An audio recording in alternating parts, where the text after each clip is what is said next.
மேலும் ஒரு அண்மை செய்தி, கல்வராயன் மலை தொடர்பாக சென்னை உயர்நீதிமன்றம் தாமாக முன்வந்து பல்வேறு நடவடிக்கைகளை மேற்கொண்டு வருகிறது. அந்த வகையில் தற்போது பிரமாண பத்திரத்தை தாக்கல் செய்ய தமிழ்நாடு அரசுக்கு சென்னை உயர்நீதிமன்றம் ஆணை பிறப்பித்திருக்கக்கூடிய அண்மை செய்தி இது. கல்வராயன் மலைப்பகுதியில் வெள்ளிமலை சின்ன திருப்பதி இடையே சாலை எப்போது அமைக்கப்படும் என்பது மட்டுமின்றி தமிழக அரசு அது குறித்த பிரமாண பத்திரத்தை தாக்கல் செய்யவும் உயர்நீதிமன்றம் உத்தரவிட்டிருக்கிறது.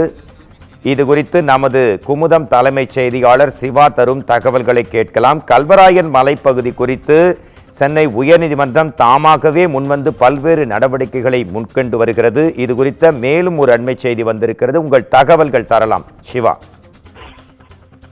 கல்வராயன் மலைப்பகுதியில் இருக்கக்கூடிய வெள்ளிமலை சின்ன திருப்பதி இடையேயான சாலை எப்போது சீரமைக்கப்படும் என்பது குறித்த பிரமாண பத்திரத்தை தாக்கல் செய்ய சென்னை உயர்நீதிமன்றம் தற்போது ஒரு உத்தரவை பிறப்பித்திருக்கிறது.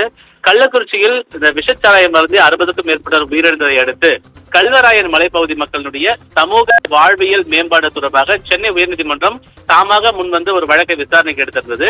இந்த வழக்கு நீதிபதிகள் SM சுப்பிரமணியம் மற்றும் ஜோதிராமன் ஆகியோர் கொண்ட அமர்வுல விசாரணைக்கு வந்தபோது அரசு தரப்பில் ஆஜரான கூடுதல் தலைமை வழக்கறிஞர் கல்வராயன் மலைப்பகுதியில 10 கிலோமீட்டருக்கு சாலை சீரமைக்கப்பட்டுள்ளதாகவும் மண் சாலைகளை சீரமைக்க கால அவகாசம் வேண்டும் என்றும் தெரிவித்திருந்தார். இந்த நிலையில கல்வராயன் மலைப்பகுதியினுடைய முக்கிய சாலையான வெள்ளிமலை சின்ன திருப்பதி இடையேயான இந்த சாலை எப்போது முடிக்கப்படும் என்று நீதிபதிகள் கேள்வி எழுப்பியிருந்த நிலையில இதற்கு பதிலளித்த கூடுதல் தலைமை வழக்கறிஞர் மதிப்பீட்டு பணிகள் நிறைவடைந்துள்ளதாகவும் கூடிய விரைவில் பணிகள் முடிக்கப்படும் என்றும் தெரிவித்திருந்தார்.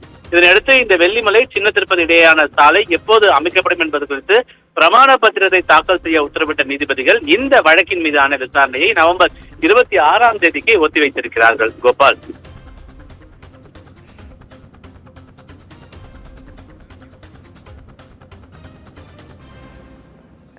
நன்றி சிவா. அரங்கத்திலிருந்து மோகன்ராஜ்.